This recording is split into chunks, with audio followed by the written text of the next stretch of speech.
FM, presented by St. Barnabas, in addition to 1230 WBVP Beaver Falls. It's now time for One Man's Opinion on Sports with Bryan Pasquale. The phone lines are open at 724-843-1888 and 724-774-1888. You can also watch live on the WBVP-WNBA Facebook page. Here is your host, Bryan Pasquale.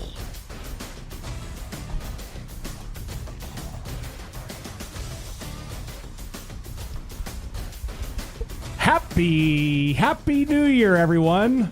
Welcome back to One Man's Opinion on Sports with me, Bryan Pasquale. I am the hostess with the mostest. I am gathered today with Ryan Garazunas, the what are you, Ryan? You're the producer with the mostest. What rhymes with producer? There isn't really much that rhymes with producer. LaBooster. We can make up words. I'll be the Ryan with the LaBooster. How's that? Holy smokes. So my headphones are plugged in a half mile away. So if I'm on delay, it's just because it takes that long for the audio to get to me. So, all right. Well, Happy New Year, everyone. I know it is the 8th of January. The 8th of January. I haven't seen you since the Wednesday before Christmas, right? I haven't seen you since last year, and I know how cringe it is when people say that, but here it is. It's been since last year. Ryan, you've aged like 5 years, though, since That's right. then.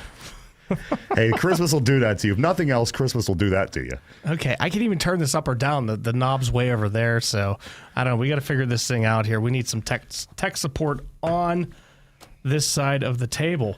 All right, everyone. It is One Man's Opinion on Sports. We have missed you for 3 weeks, but I hope everybody had a great Christmas and a Happy New Year.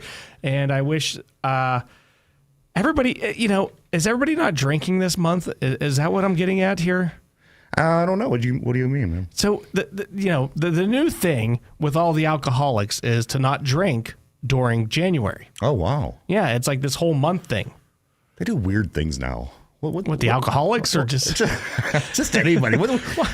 I mean, nothing ever stops people from drinking. People like to drink. They drink. What's that all about, bro? Here's my thing. Like, how do you not drink with the Steelers losing game after game after game after game after soon-to-be game? How do you not throw back an Iron City, right? Isn't that the drink of the town? Yes. Ryan, who was it? What host of what show?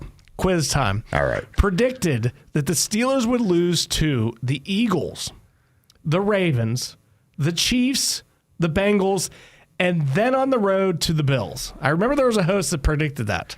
Oh, yeah. Who was it? Steven? No, it wasn't him. Jesus God. It was you. It was. But, unfortunately, we are on the road versus the Ravens, not the Bills. Yeah. Which, much better matchup. You know who is out?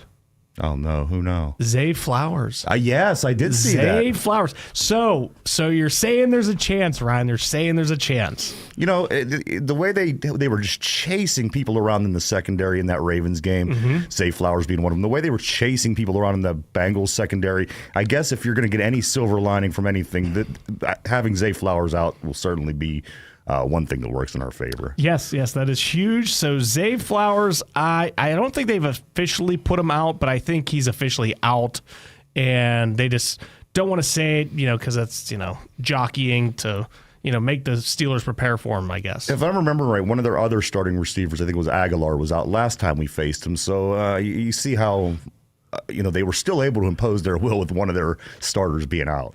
Yeah, Zay Flowers is the man, though. He's good.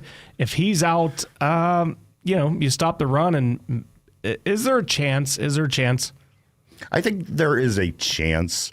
Like a puncher's chance? It has to, as I always say this for especially AFC North games, especially for Steeler-Raven games, Brian, I think that the Steelers have to keep this low scoring. They got to keep it ugly, and they got to keep it close. If they let Baltimore come out and impose their will the way they did last time, it's going to be a quick exit from the playoffs. Even if you want to... Playoffs? Playoffs? We got to worry about winning a game. And if you want to stay in the playoffs, that is what you're going to have to do. You can't get into anything where you allow this offense of the Ravens to do their thing and expect to be able to run with them. You have to make it a knockdown kind of Pittsburgh Steelers, Baltimore Raven game that we're used to.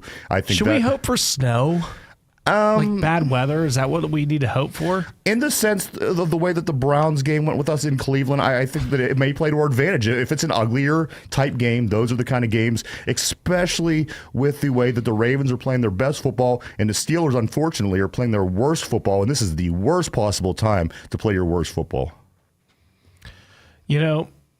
Speaking of playing your worst football, there's going to be a segment on the show, and I have to do it. I talked to a couple of my buddies, and I said, people might turn off their radio. They might just tune into something else. They might turn on, the country channel. Yeah, right next door, of course. They may turn that on and listen to a little, what's her name? Shania Twain from back in the day. Yeah, she was country. Yeah, well, she was from Canada and moved down and whatever. Anyway. So they might change the channel, but I have to do a special segment, which we're going to do about the one, the only Trent Jordan Watt. Oh, okay. This is interesting. I have to do a segment about him, and it's going to be interesting. So stay tuned to the channel.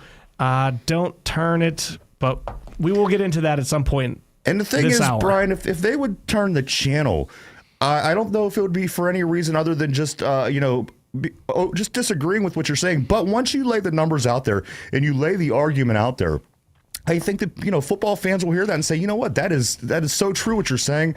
So please do stick around, check out this segment. Yeah. I don't know what's coming. I don't know what's coming. I know what I have in front of me, though. But about halfway through the season, I started taking, what Brian was saying into consideration. I started watching, and I got to be honest with you guys, it's very interesting.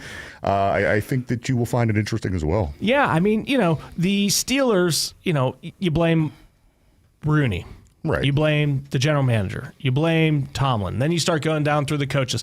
Then you start going to the on-the-field players. And all I heard since this loss to the Bengals, after the Chiefs, after the Ravens, after the Eagles loss, even back to the Browns loss a few games before that, it's, Russell Wilson can't do this. Oh, George Pickens can't do that. Oh, Minka Fitzpatrick isn't intercepting this. Oh, it's like one thing after, and I'm like, I think there's something you're missing. Yeah. I'm not saying any of that's wrong because obviously that's not going right, but there's a major thing missing, and we're going to get into that here at some point this hour, so don't go anywhere. But what happened in the Bengals game? Let's go over that real quick. What happened not only in the Bengals game, but what happened in these last four games, Ryan? What went wrong from the 10 and what were they? 10 and 3. We were 10 and 3. We were 10 and 3. We were 8 and 2. We were 10 and 3. We were in first place by 2 games and a tiebreaker. We had everything in our hand. It was all in our own hand. Everyone said, the Steelers control their destiny. But what appeared to me that happened in that Bengals game is that team, Brian, they played with no heart. I mean, even the games prior to, I think that they just got dominated in every area of the game. But that last game against Cincinnati, I think that the team that played and it was 10 and 3, and even the team that lost those 3 straight games should have certainly been able to play better against the Bengals. That Bengals game, it seemed like there was no heart, there was no fight, there was no. It looked like they were out there going through the motions a lot of the time. So, which made me wonder. I mean, is this team even trying to win? Is this team? I don't know what happened, but if that team shows up this weekend on M&T Field in Baltimore, it's going to be a long Saturday evening and it's going to be a long off season. Now, George Pickens had 1 catch for 0 yards and 6 targets. When you say he was going through the motions, did that? Was he trying to catch any of those passes, or was he trying to not get hit? Here's the thing: the guy is the guy catches the most amazing catches. The passes could be everywhere. The fact that he's dropping, multiple passes right in his hands, that makes you wonder what in the world was going on. The 2 passes that I saw, the one down the right sideline, he should have had whatever, and then there was that little curl he did on the left half face. Yeah, and he was, but. Don't worry, because after that, he still ducked and didn't get hit. And right. I think that was the most important part of that play was he didn't get hit. Yeah. The guy lives on the sidelines. He catches the ball. His immediate thought is like, how do I not get hit? I got to get out of bounds. Right. Not like, how do I turn this upfield to make this into a big play? Right. And these are things that I brought up all season long. We were winning ugly. When other teams were beating themselves, I kept saying, we're not going to beat the good teams this way. We're not going to beat the good teams this way. And everybody was like, yeah, Brian, you're a hater. You know, and if I want to turn on to a hater, I'll watch that guy on whatever channel, on whatever station. But it's the honest truth. It's what's happening. It is, they have only won games this year, outside of a couple, where the other team self-destructed. And that's not a good way to head into the playoffs. If you go in with that approach, you're not going to last long. These teams are the better, the best teams in the league, of course. They're playing in the playoffs. And these are teams that got there because they didn't make a lot of mistakes and shoot themselves in the foot along the way. All you got now is good competition, stiff competition, which you faced basically for the last 4 weeks of the season. Again, they have to figure something out, and they have to figure it out fast. But the Bengals were a playoff team too. Almost, they just started off, 1-4 or whatever they started off. Right. But they're just as good as the Broncos. They're just as good as the Chargers. So to me, you face playoff teams the last 4 weeks, and you didn't even show up. You're right. Do you think, Brian, let me ask you this real quick. Do you think that this was more of a letdown, this 10-3 and losing the last 4 games, or was the 11-0 season 4 or 5 years ago where they ended up losing a bunch to finish out the season? Which one is a bigger letdown to you? This one. And let me tell you why. Because when we were 11-0, we played 85 games, I think, in like 3 days. Right. Okay? And I know we had 3 games in 11 days or whatever the heck it was. But everybody in that season got hurt. We went in to play the Browns in the playoffs, and we had guys I never even heard of. They weren't even on the practice squad. They got signed off at something, and they were starting. Right. So this team, who's not in there? Who's not in there that's been playing all year? You're right. We are, fully loaded with our arsenal. There's Minkah Fitzpatrick, there's TJ Watt, there's Alex Highsmith, there's Cam Hayward, there's Patrick Queen. They're out there playing, and nothing. And I mentioned all defense, but I could have gone to the offensive side of the ball too. But and I think ultimately it breaks down to a little bit into that, because the offensive line was never able to gain any traction from day one. Herbig was supposed to be starting at center. He got hurt. You throw Frazier in there, which ultimately you wanted to do. You wanted to get him in there and get Frazier. And then the guards. You're also playing a rookie who was who shouldn't have been on a starting offensive line this season. In McCormick, I want to talk about him in a second. And he held his own. Fatanu, our number 1 pick, of course, he's been out all season, and I'm still not convinced that Broderick Jones is the guy at tackle either. So I think that particular group of injuries right there is a part of this, because there hasn't been a game I've seen in the past month where Russell Wilson was not, getting chased out of that pocket, throwing the ball away, doing what he does. And ultimately that dictated what our offense was. And this offensive line, maybe Brian just takes some of that money on defense that we're spending and put it on the offense. And you have to even that out, because this is a quarterback league now. It's a throwing league. To have no quarterback and to have all your money on defense, it just doesn't equal winning in the NFL.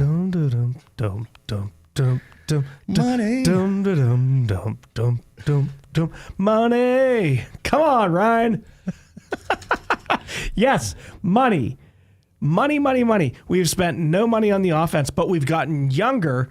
You did bring up Mason McCormick, correct? Yes. The right guard that was going to be the starter maybe 2026. But he got forced in this year because of injuries. He was limited in practice today. He's on the injury report for a hand. So I'm not even quite sure if he can't go or if he can't be 100%, how that's even going to hold up. He's got the broken left hand. He broke in the Cincinnati game. It's not good.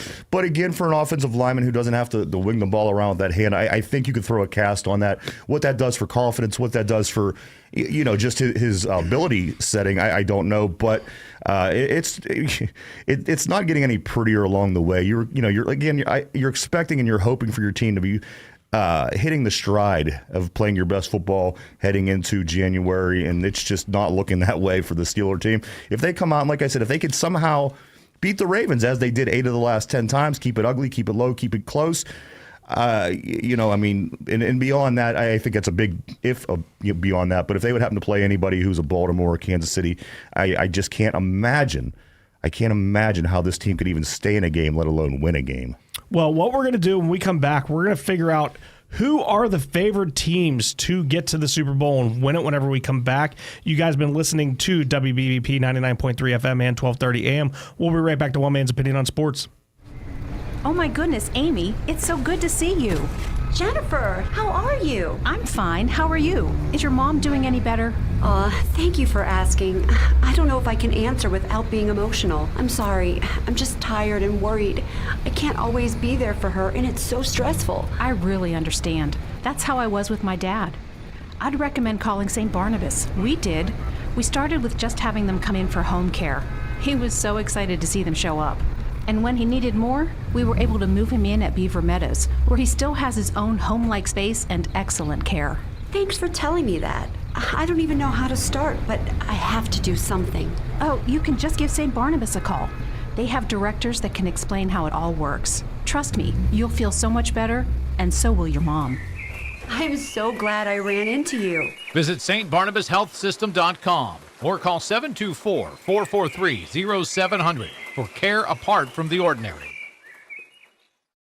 Looking for home services? Call Patriot Home Care in Beaver Falls. Their staff provides company, conversation, and companionship to all patients, ensuring medications are taken on time, participating in fun community activities, personal care, meal prep, and light household work are all services provided by Patriot Home Care, all thanks to the hardworking and selfless team members. Call Patriot Home Care at 724-506-8911 or stop in Patriot Home Care, 1225 7th Avenue, Beaver Falls. Listening to live sports on the radio in Beaver County is a tradition. This is Craig Fontana from Moon Township Ford, and I ought to know. My dad, Bill Fontana, has called games for over 50 years.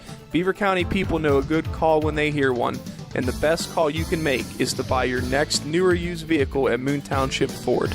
Click moontownshipford.net or visit Moon Township Ford on University Boulevard. Balcones Moon Township Ford, where friends send friends. The views and opinions expressed on WBVP and WMBA are those of the participants and host. They are not necessarily the viewpoint of WBVP and WMBA, its staff, management, and advertisers. Thank you for listening to WBVP and WMBA. Now back to One Man's Opinion with Bryan Pasquale. Welcome back to One Man's Opinion on Sports with me, Bryan Pasquale. I'm here at the same part of his studios. Joining me today is my producer, Ryan Garazunas. Make sure you check us out here on Beaver County Radio, Facebook Live, and Beaver County Radio YouTube. If you'd like to chime in today, give us a call at 724-843-1888 or 724-774-1880. Let me know what you think. I like, are the Steelers, is there a puncher's chance? Do you think they're going to win? Will Lamar Jackson screw it up again? You know, what? Give me a call. Let me know what you think.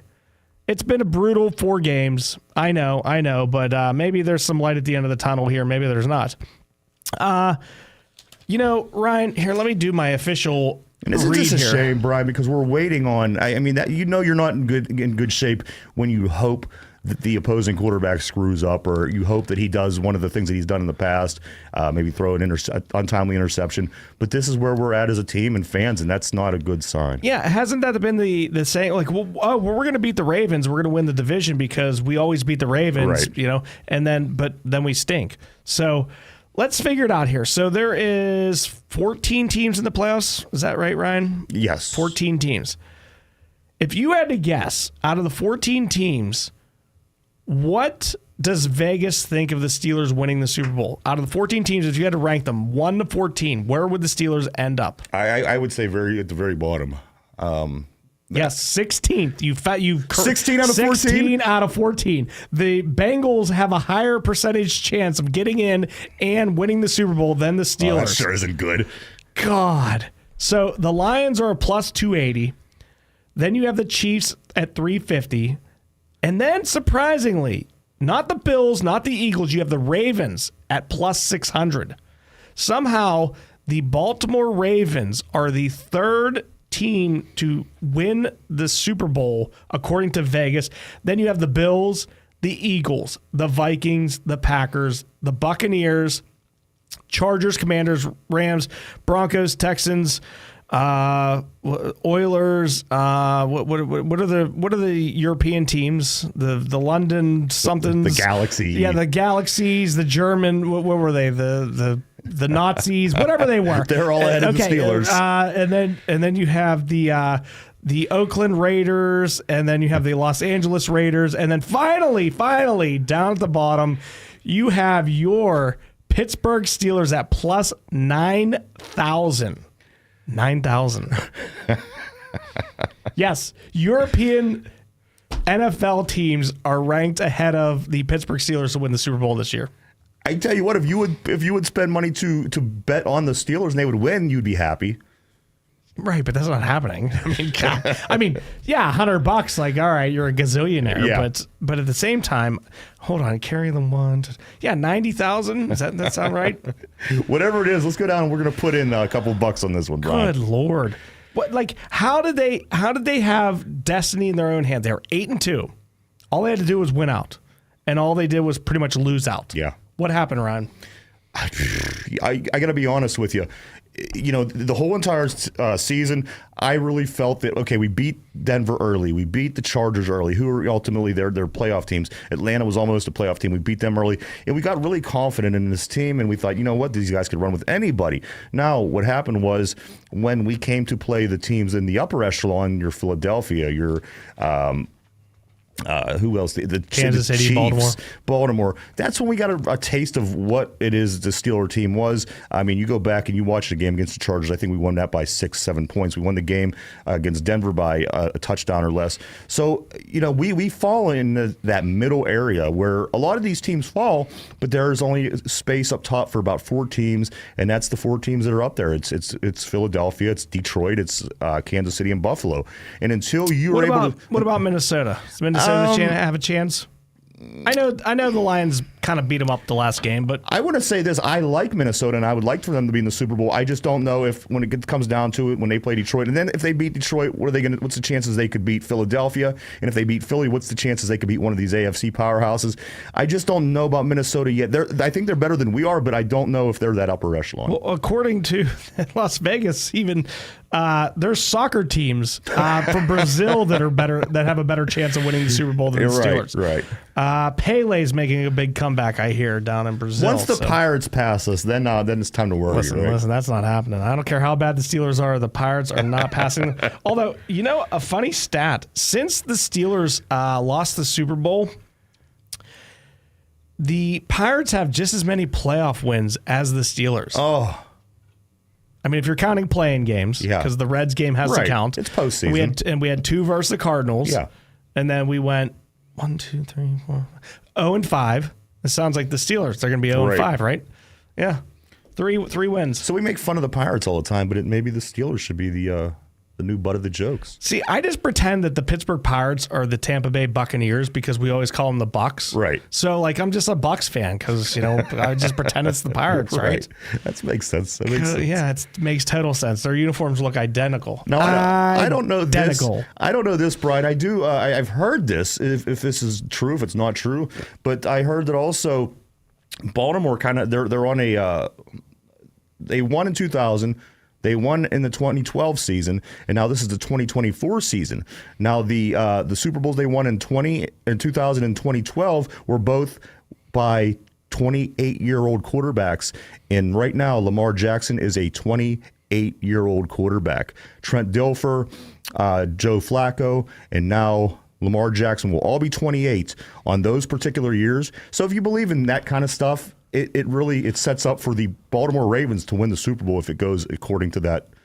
So Abraham Lincoln's secretary was named Kennedy, right? Mm-hmm. And Kennedy's secretary was what? Named Lincoln. My 8-year-old niece's boyfriend also named Lincoln. So I see the connection. Yes, that's Lincoln. why he gets good grades. I call him Honest Abe. She's like, I don't get it, Uncle B. Yeah, I don't get it.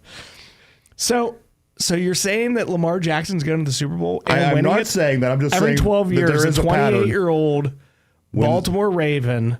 So far to the date. I mean, we're 2 for 2. 2 for 2. 2000. I've been watching. I've been watching the serial killer Dexter. Yeah. The Showtime show. It's on Netflix, and a serial killer is not a serial killer until it's 3 different deaths on 3 different events. Really? So the Ravens will not be the Super Bowl serial killers until you're saying Lamar Jackson wins it this year at 28 years old, the same as Joe Flacco and Trent Dilfer.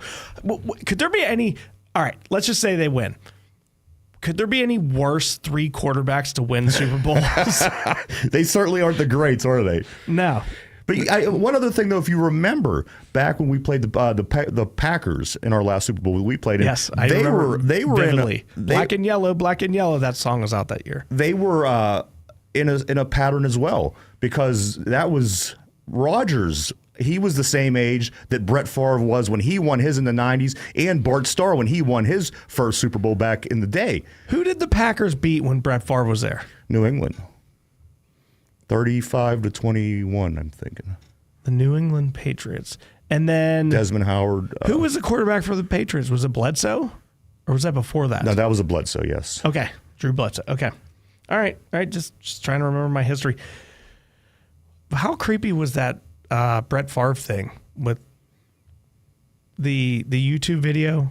I don't know. About the sacks? Of the sack leader. What the heck was his name? Strahan. No. Was it Gastineau? The heck was his name? Hendrickson. No, he had 3 sacks against us, though. Yeah. Who was the sack leader before? All right, let's look this up here. All-time single season sack leaders.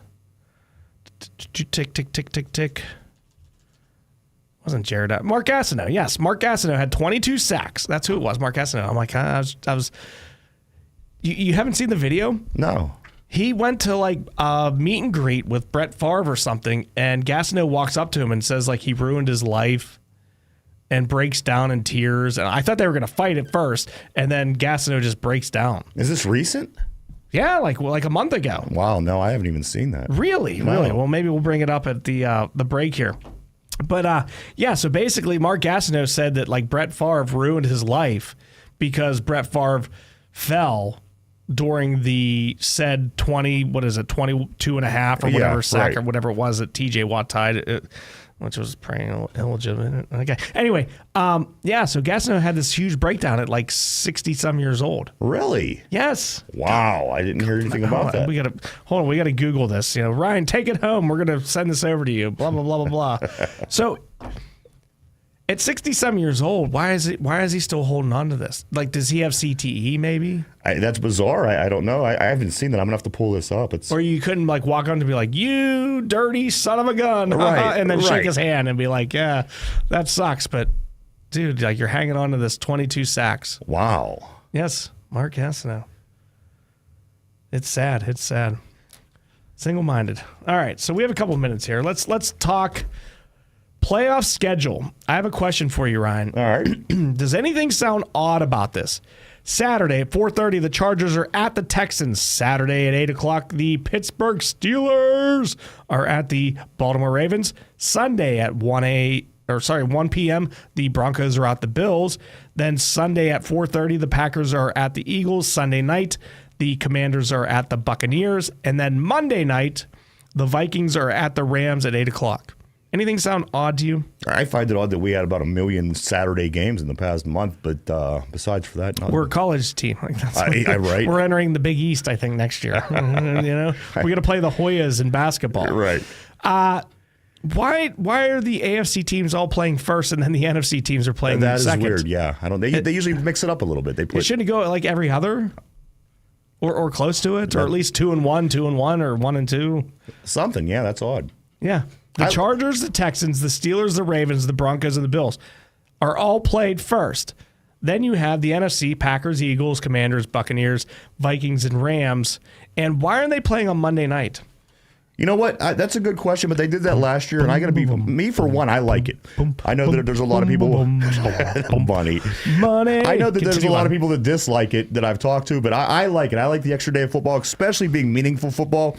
I do like the Monday night playoffs. Yeah, it's great as long as the next team. If you win, you don't have to play on Saturday. That as long as I'm sure they probably have that. You probably have to have 6 days rest. Right.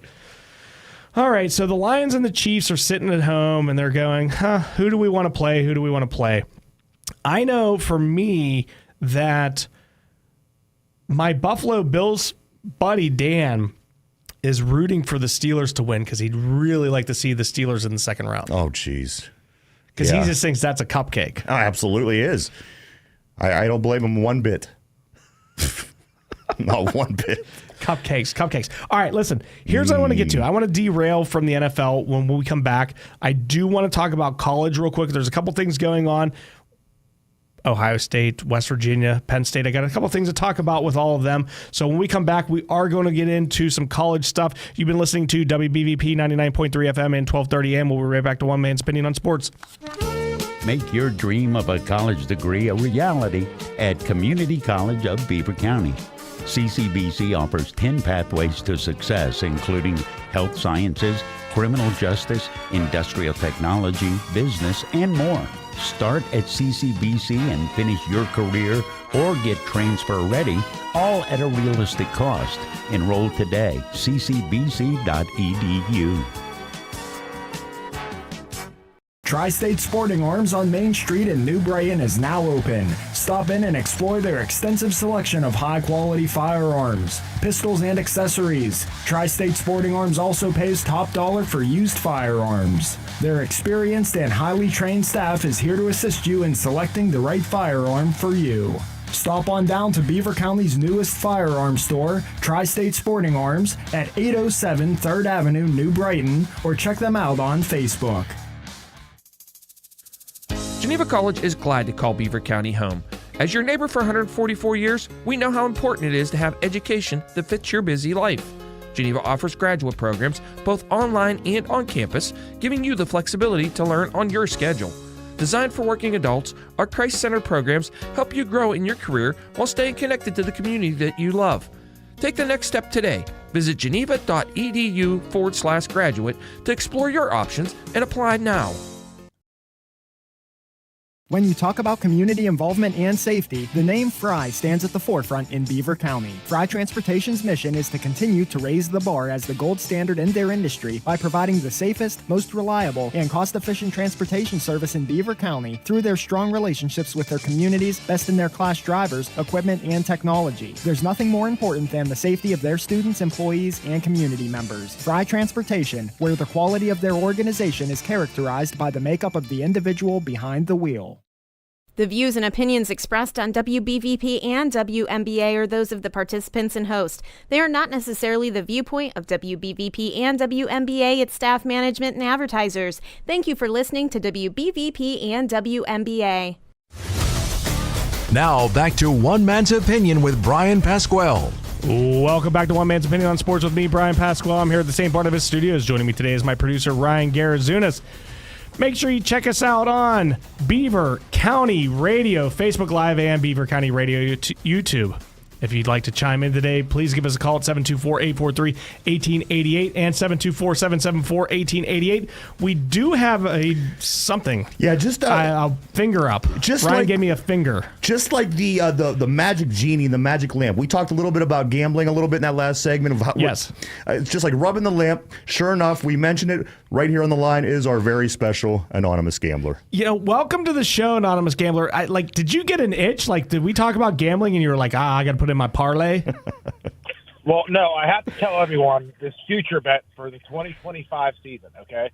So, the ACC future bets. To win the ACC, you're going to get great value here. The line probably hasn't come out yet, but you're going to want to bet Greenland State University to win the ACC after we incorporate them into the United States. Let me ask you a question. You don't think Panama is going to be a force to reckon with, or Ontario State University? Okay, here's the thing with Panama. You're not going to want to tailgate any games in the Panama region. So that's going to be a name. With Greenland State University, I'm going to tell you right now, that is going to be a tough place to play. Just whether you think the frozen tundras are wait till you go to Greenland. And you know what other thing? Greenland's population is around 60,000 people. That can fill up a football stadium.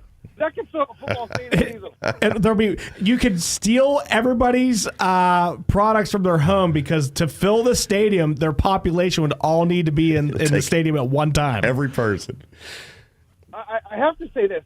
SEC speed will not translate playing at Greenland State University. Ooh, true. What about Winnipeg? Are they going to have a good squad, or like what are you thinking about this Canada joining the United States?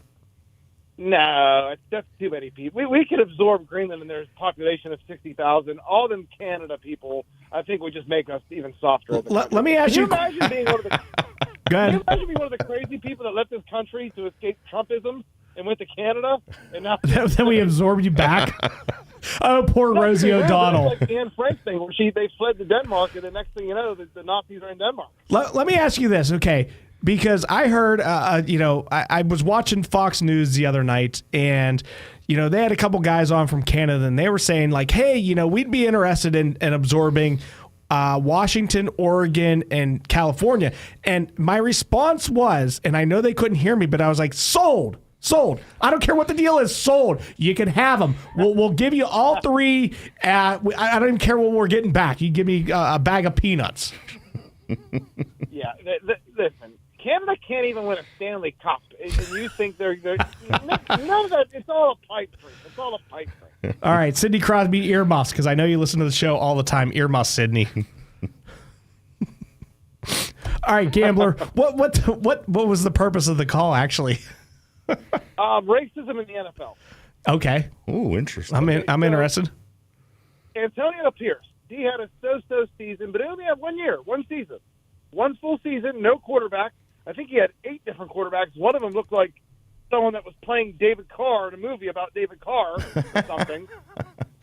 Number 2, Gerard Mayo. He won his last game against the Bills, and they fired him. I heard that they didn't want him to win that game. I heard that's a rumor. That they lost 3 draft picks. They lost 3 spaces in spots in the draft by winning that football game. But I don't know. Regardless whether you want to do that or race, something's involved. What happens in Miami when they find out that Mike McDaniels is actually half black? He always wears floods. What's going on with his skinny jeans? I don't know why he has to look like he's dealing drugs down in Miami, but for some reason that's the look that he goes with. The cocaine. Oh, good Lord. Have you ever seen the Showtime series Dexter? Bits and pieces of it. The serial killer guy. Yeah. I've been watching the whole thing. It's out of Miami. That's just why I was asking. It had really nothing to do with the show, but you said Miami, and that's all I've been thinking. I've watched season 1 through season 6 halfway through it, and there's only 8 seasons. That's where they make him like a good guy, right? He's not, but he is. He takes away bad guys, and it's a whole thing. But whatever. It is what it is. I have to say the Steelers went 0-4. Switch up. I know you don't want to talk the NFL, God forbid, but they went 0-4 like you predicted. Pittsburgh Steelers. They still have a team. Is this the mask coming off? Is this who the real Steelers have been the whole time? Should we be surprised and shocked and picking our jaws up the ground, or just be like, wow, it's finally coming around. We are reaping what we sowed all year. George Pickens is absolutely amazing. He's a national treasure, isn't he?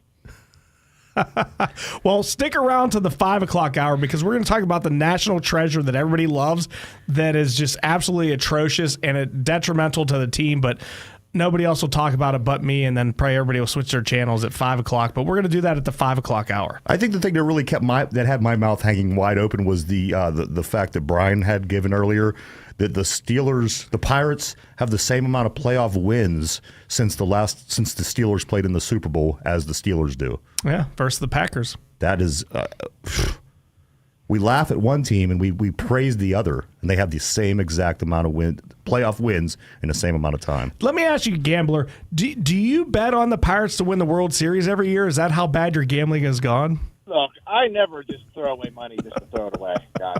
Come on. Let's be serious here. The Pirates to win the World Series, you at least better to win the playoffs and make the play. No! When I was in college and $100 meant the world to me, I put $100 for like 7 years in a row on the Pirates over win season total. Sometimes it was like 50-some games. I went 0-7 in the year I quit doing it. It hit the over. So I'm done with the Pirates. All right, let me know what you're betting next year so I can put the opposite. You're right. Well, I'm telling you want to go with this Greenland State University. This is a hot tip. This is like in Goodfellas with the Boston College thing. What? You're getting a hot tip here. I don't even know what the mascot will be. Probably the Vikings. I don't even know what they could be. It would be the Vikings. You're going to want to bet them. So let me ask you this, because I thought the population was 45,000. You said 60,000. We'll compromise somewhere in that ballpark. Is there like a major like hub there, or is it just like a bunch of ports? I don't understand what Greenland's all about. I'm pretty sure it's all seaports on the coast, and there is nothing on the inland part of the island. Mm-hmm. It's just all it goes back to the 1400s and Leif Erikson, Eric the Red. When Eric the Red discovered Iceland, he didn't want anyone to go to Iceland, so he named it Iceland, and then he named Greenland, which is full of ice, Greenland, and it's the exact opposite. Right. Smart thinking. Like move along. Nothing to see here. It's the grass is greener over in Greenland. Meanwhile, there's no grass. So let me ask you a question.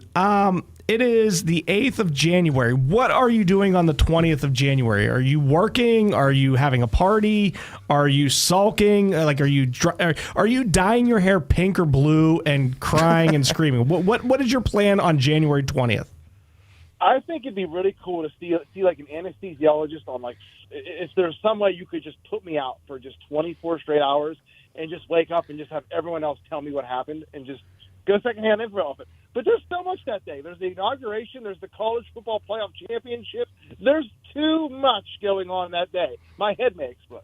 It is also one of my favorite people of all time's day, Martin Luther King. Oh, yeah, that's right. It is Martin Luther King Day. What a great message he had. His family is so wonderful. The message they spread about, equality for everyone. It's such a wonderful message.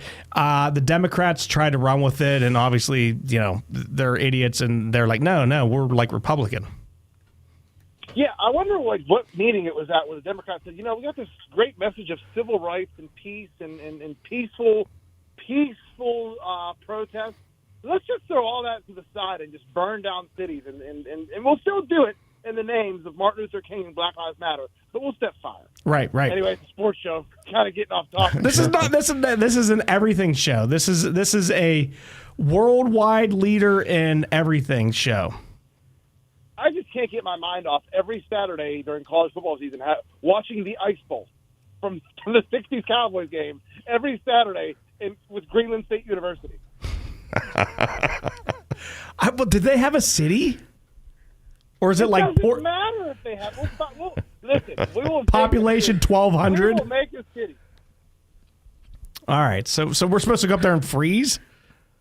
I'm just saying, Trump's a real estate guy. He'll figure it out, I'm sure. Wasn't Trump Jr. up there? You can fly into. Trump Jr. was up there, was he not, like 2 days ago? Yeah, they flew in. He said coming in hot, but it actually was like negative 20 degrees. I was going to say, he looked pretty cold when he got coming in freezing cold. So is that a smart move? Like, should we just tell Denmark we're taking it and like sell to us for $1, and then we got your back if there's a war? The thing is, after Trump came out and said that, they told Denmark, hey, you know what? That's kind of a cool idea. Maybe we should be independent. We might not want to be a part of America, but let's just be independent. And the next thing you know, there's all this ACC talk going on everywhere. ACC talk. Why the ACC? Let me ask you a question. There's so many. They could be in the SEC, the Southeastern Conference. I don't know. It might be this north of the Mason-Dixon line. We're not doing anything north of the Mason-Dixon line in the SEC. It makes sense to put them in the Big Ten because that goes over the entire planet now. Right. Maybe Hawaii can join too. Yeah, I think Greenland State University versus Hawaii should be the backyard brawl. I just hope that they're not, number one, an FCS school to start. That would be tragic. And I hope Dion doesn't try to go there from Colorado and start fresh. That'd be interesting if he did. All right. Well, this show has gone off the rails for an entire segment. I appreciate the call. Do you have anything before we have to go to break here, young man? No, Greenland State University, put it in the books. National champ 2025. Caller already has his sweatshirt ordered. Have a great day. See you next week. All right. Thanks, brother. Take care. So, of course, we had to go politics there. I don't know if everybody's excited, but we do have a new president coming in here in a couple weeks. And hopefully the economy and everything goes better, whether you voted for him or you didn't. Hopefully everybody's life gets better here in Western Pennsylvania, right? Regardless. I would just like to see some kind of, excuse me, I would like to see some kind of, let me put it to you like this. When I was growing up in the 90s, and whether you liked Clinton, when a lot of people did, a lot of people didn't, same thing with George H.W. Bush the father. When there was a problem in this country, Brian, one of those guys would take to the television and they would say, okay, guys, we're Americans. Let's clean up our act. This is really getting sloppy. I really miss that from seeing from a president. As a kid, I'm trying to watch my football. I'm trying to watch whatever. And it was a pain because it kept cutting into what I watched. But nowadays, as an adult, I would love for one of these people who are president to every once in a while get on TV and say, guys, we're getting off a track here. The way that the culture's moving is maybe not so healthy. Just get on our televisions and tell us something. You are the leader of the free world. You are the leader of this country. I would like to see a little bit more of that come back. Well, speaking of sloppy, one of them did not have sexual relations with that woman. And on that note, we'll be back with more sports when we come back. You've been listening to WBVP 99.3 FM and 1230 AM. We'll be right back to One Man's Opinion on Sports. Let's face it, work is a large part of your life. Why not choose a job that allows the opportunity of a fulfilling career working with people who appreciate you? St. Barnabas Health System is looking for extraordinary, service-minded people to join our team. Earn and learn with career opportunities on our clinical, housekeeping, and food service teams. For more information and to apply, visit stbarnabashealthsystem.com or call 724-444-JOBS. Jobs that are apart from the ordinary. Find them at St. Barnabas Health System. The place for news, sports, and entertainment. You're listening to Beaver County Radio, 99.3 FM and 1230 WBVP, coming to you live from the all-new Fry Transportation Studios. Are you looking for a different kind of morning talk show? One that's in a town hall setting with politics, sports, and much more. Just not in that particular order. Then join Frank Sparks weekday mornings at 6:30 for Driving in the Fast Lane on WBVP.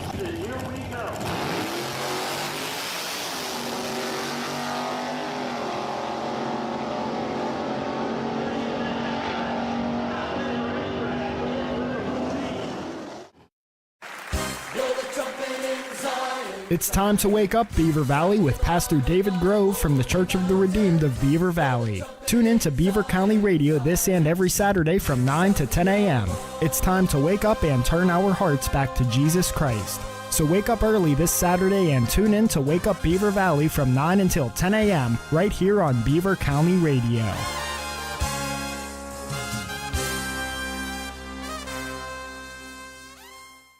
The views and opinions expressed on WBVP and WMBA are those of the participants and host. They are not necessarily the viewpoint of WBVP and WMBA, its staff, management, and advertisers. Thank you for listening to WBVP and WMBA.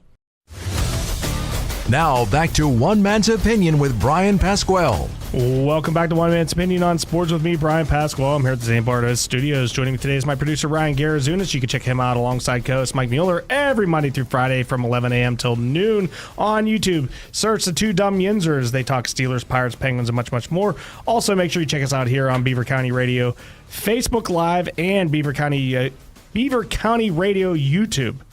If you'd like to chime in, give us a call at 724-843-1888 and 724-774-1888. You were mentioning, Brian, you were into this Dexter show.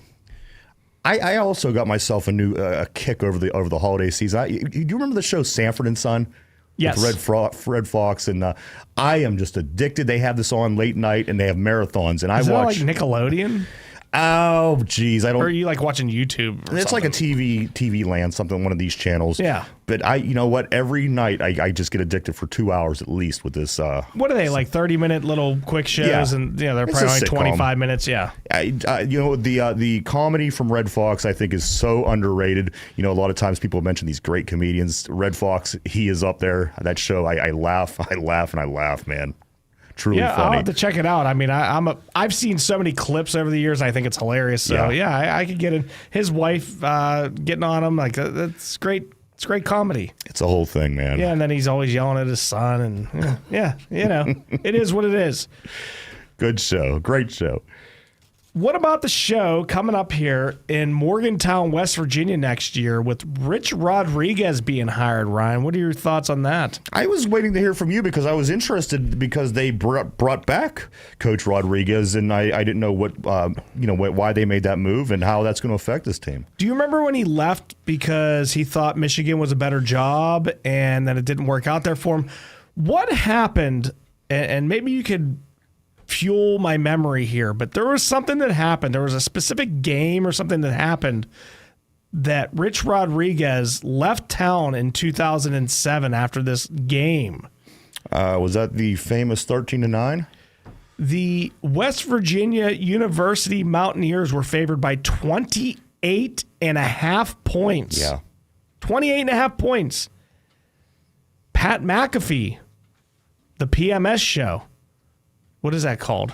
What's PMS? Pat McAfee show, but he's also on the premenstrual. Something. The PMS show. I gotta say, he's pretty much involved in everything. I've seen him announcing football games. I've seen him announcing WWE wrestling one night. Does he have sleeves on yet? No. Like, he's such a scumbag. Pat, you're a tool bag. Just put on like a collared shirt every once in a while. For the love of God, you're such a douche. All right, anyway. So Pat McAfee misses 2 short field goals, and West Virginia goes on to lose 9-13 to Pitt in 2007, and they missed out on their chance to go to the national championship game, right? Yes. In this new system, WVU would have a chance, right? They'd still be a top 12 team. They might have dropped from 2 to 6 or something. And what do you think of the new system? Because number 6 Penn State University plays number 7 Notre Dame on, what is it? Oh, tomorrow at 7:30. I wanted to say, I don't know what I was wanting to say. And then on Friday, Texas plays Ohio State at 7:30.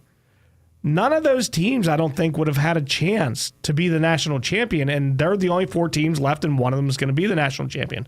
So what are your thoughts on where college football has gone, where it's at, and where it should be in the future? I like the direction it's moving in. I think that adding more teams to the playoffs. I mean, on one hand, you have college basketball. You have 10 million teams. People love it. They duke it out, and then at the end, you get a champion. I think you're moving away from people and computers deciding who the champion are by doing this, by expanding your playoffs. In football, you're giving more teams opportunities, and it's not always going to be those same couple teams at the top getting that opportunity because realistically in sports, you have underdogs, you have upsets, you have teams that maybe aren't supposed to get as far as they did, and you're also giving more schools, fans, fan bases opportunities to be something relevant as well. I like this. The setup is a bit sketchy for me. I don't like Arizona State getting a bye. I don't like the teams that got the bye getting the byes because all 4 of them did lose, which just doesn't sit well with me. Maybe fix that a little bit, but I certainly think, Brian, for the fans of sports and for college football, things are moving in the right direction. Right. So you mentioned the people at a computer deciding. So the people at the computer decided who the top 4 teams were. I mean, none of them won. No. So not a game. The game is decided in between the white lines, right? It should be, yes. And so the 5, the 6, the 7, and the 8. So let's just say the people at the computers didn't know the top 4 were not the best 4 teams. Okay. Then the 4 teams beyond that are in it. Then the other 4 teams maybe didn't deserve to be in this tournament, but you got to give it to 12, right? So the 4 teams in the middle You've got Penn State potentially playing Ohio State in the national. That can't happen, right?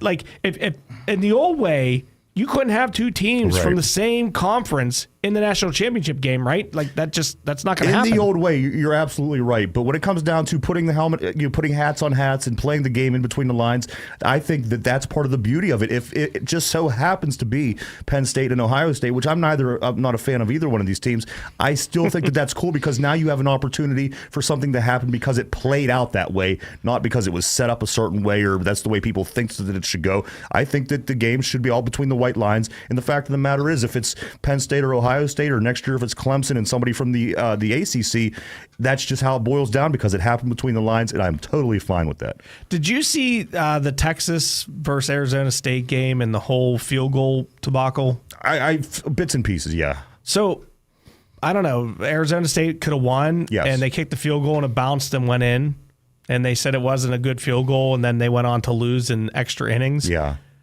But they should have won.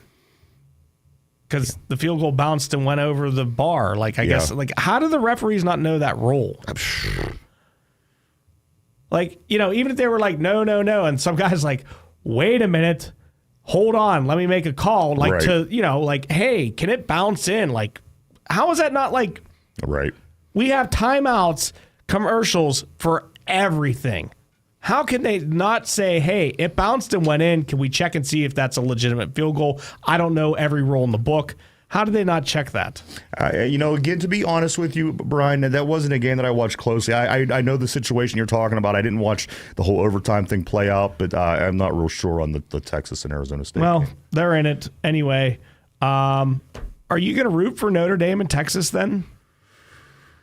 I'm not going to necessarily root. I'm going to root for college football because, like I said, I like the system. I like the chance that things aren't put into place to happen a certain way. Again, you put 12 teams at it to go at it as you do with the 64 to 68 teams in March with basketball. You don't know who's going to come out. Yes, you have an idea who the better teams are. Yes, you're going to. But at the end of the day, I enjoy watching this play out. I want to see. This is the first year for 12 teams. I want to see who could get it done. Who could win the gauntlet of all these teams. And I think that makes it even more special when you do become the champion. Yeah, I mean, all four of these teams are going to have to win 4 games. Yeah, right. A game at home. And that's not an easy thing to do, especially against all playoff teams. Somebody's got to do it. Right. Somebody's got to do it. Who do you see? Okay, so the 20th, we'll be back before then. Who do you see playing on the 20th? Do you think it's going to be Penn State versus Ohio State or not? I picked Texas early, and not because I'm a fan, but that was just my pick. So I'm going to stick with Texas. I'll say Texas and Notre Dame. Isn't Texas part of like the SEC, even though they're not part of the SEC? I think so, yeah. Like they just joined or something, and they're not the Southeastern Conference, but they're in it. Okay. All right, so what you said, Notre Dame and Texas? And you know what? I was not big on Notre Dame to start the whole thing off. I took Indiana, if you remember that, and they've just done, I do. I have it all written down, Ryan. And they've done very well since then. So I'm going to stick with, not because, again, I don't like the 2 Big Ten teams. I'm not a big fan of either, but just for the sake of saying that I'm going to root for somebody, I'm going to go with Texas and Notre Dame. Yeah, you had Texas versus Georgia in the championship. Yes. And you had SMU beating Penn State. I did. You had Tennessee beating Ohio State. I did. Yeah, Clemson. Yeah. So I didn't do very well. Whatever. Texas is still in it, but I did not. College. These kids they're hit or miss. Like, they got their girlfriend pregnant. Some of them are junkies. You never know what's going on with them, and then some of them are just, they're not that good. I don't know what any of that meant. Now I'm hanging with my mouth wide open trying to figure that out. You watch 30 for 30, right? I do not. You've never, you know what 30? I've seen it, yes. Okay, so it breaks down like what happens. And like anytime there's a college thing, it's like this guy partied, this guy was doing drugs, this guy didn't study the book. Like these guys, like you think that they're like caring and they want to win, and it's like some of them like, I don't know, they're like selling junk to their buddy instead of playing football. Meanwhile, they're the best guy in the country. Right. I did watch Rand University. Very, very good. Yes, Rand, R-A-N-D. Not to be confused with Rand Paul, the senator from Kentucky, one of my favorite, I don't know, I guess Senate members, which we have about 3 that I like. But Rand University, Randy Moss grew up in the town of Rand, West Virginia. of all names, Rand. Yeah, what's the chances? I don't know.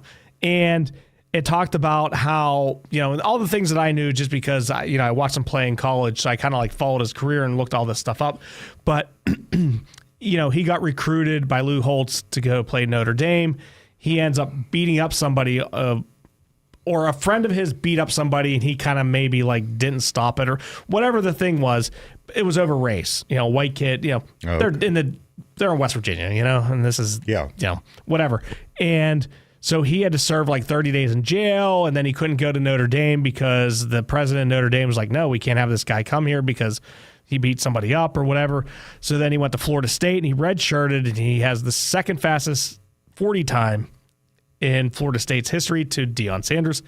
And then he smoked a joint and couldn't go to Florida State, and that's how he ended up at Marshall because they weren't Division I. So if you're involved in a crime or you're smoking joints, you could go to Marshall. No. Okay. That was just what I took from that. Right. That's what you should, but they were not Division I at the time. Right. So you couldn't go to like any Division I, so he'd go to like Division I AA, and then they moved up, and then they were in the MAC and blah, blah, blah, blah, blah, Right. and then he became this, he got his life together, basically. So maybe basically they were mooned people. They were deeming him a with villain for being things that the kids do.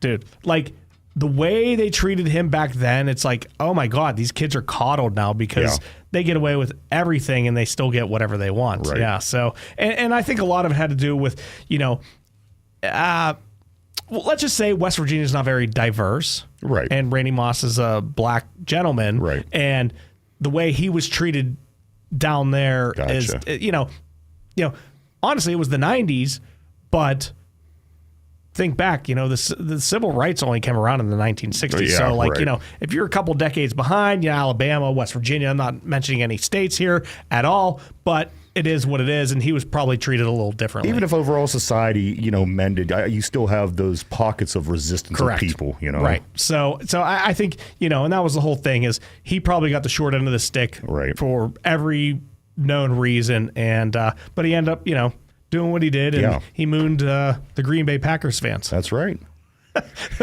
Like comes a full 360, right? I remember in 1990, I think it would have been 97 or 98 when he was still at Marshall, and I was an apartment me and my friend had, and they just kept replaying this Marshall game overnight, and that's when I first learned about him because he dominated. I think he had like 300 yards almost receiving in that game, and that's when I really knew that he was going to be something special. Yeah, he was something special, is something special. I got to see him play in college, so kudos to Jill George's. That's not her last name anymore. She was in charge of the dancing girls for the marching band of Marshall, and she kept saying, like, Brian, you got to come down and watch this guy play. He's the best guy in the nation. I'm like, I never even heard of Marshall. You don't have the best guy in the nation. I don't care. And it was Randy Moss. Wow. And his quarterback was Chad Pennington. Yes. Pennington was a year behind him, though. That's right. All right. Well, when we come back, we're going to talk about the Steelers and the Ravens. I have something special for you, so don't go anywhere. You've been listening to WBVP 99.3 FM and 1230 AM. We'll be right back to One Man's Opinion on Sports. Listening to live sports on the radio in Beaver County is a tradition. This is Craig Fontana from Moon Township Ford, and I ought to know.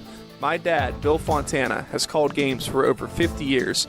Beaver County people know a good call when they hear one, and the best call you can make is to buy your next new or used vehicle at Moon Township Ford. Click moontownshipford.net or visit Moon Township Ford on University Boulevard. Balcones Moon Township Ford, where friends send friends. Geneva College is glad to call Beaver County home. As your neighbor for 144 years, we know how important it is to have education that fits your busy life. Geneva offers graduate programs both online and on campus, giving you the flexibility to learn on your schedule. Designed for working adults, our Christ-centered programs help you grow in your career while staying connected to the community that you love. Take the next step today. Visit geneva.edu/graduate to explore your options and apply now. I've heard people refer to older veteran athletes as being all washed up. Well, quite frankly, that's a rather nice compliment if you ask me. This is the Aquaman of Beaver County, Jim Riggio from the Beaver Falls Municipal Authority. When you hear something like that, you have to consider the source of the water, that is. After all, getting washed up with Beaver Falls Municipal Authority water can't be a bad thing. That's because for over 80 years, we've made it possible for everyone to feel washed up, even if they are not star athletes. Click bfwater.net. Looking for a fall activity for your children? Pass and score your way into the Beaver County YMCA's Youth Soccer League. The league will teach the basic fundamentals of soccer. There will be one practice a week teaching drills and skills. This soccer league is for kids ages 5 through 12 and runs from September 10th to October 19th. Registration is already open. To register, go to beavercountyymca.org. The views and opinions expressed on WBVP and WMBA are those of the participants and host. They are not necessarily the viewpoint of WBVP and WMBA, its staff, management, and advertisers. Thank you for listening to WBVP and WMBA. You're listening to 99.3 FM, presented by St. Barnabas, in addition to 1230 WBVP Beaver Falls. It's now time for One Man's Opinion on Sports with Bryan Pasquale. The phone lines are open at 724-843-1888 and 724-774-1888. You can also watch live on the WBVP-WMBA Facebook page. Here is your host, Bryan Pasquale. All right, everyone. Welcome back to One Man's Opinion on Sports with me, Bryan Pasquale. I'm here at the St. Barnabas Studios. Joining me today is my producer, Ryan Garazunas, the one, the only, the best producer this side of the Mississippi. I don't know any producers on the other side of the Mississippi, so maybe he's the best producer in the nation. Do you think for that argument, you don't know any other producers on this side of the Mississippi either? Listen, that's neither here nor there. Do you think if we bring in Greenland and Canada, you'd still be the best producer? Well, it would all depend if it was by the east and west of the Mississippi. I think that all still plays a role. It's Canada. I think Canada starts the Mississippi. Doesn't it start with one of the lakes? I guess it could be Lake west, Superior or something. Best of the west of the Atlantic Ocean. Should we have like a east versus west, like a rap, like controversy? You versus some producer from like Denver. Sure. All right, let's do it.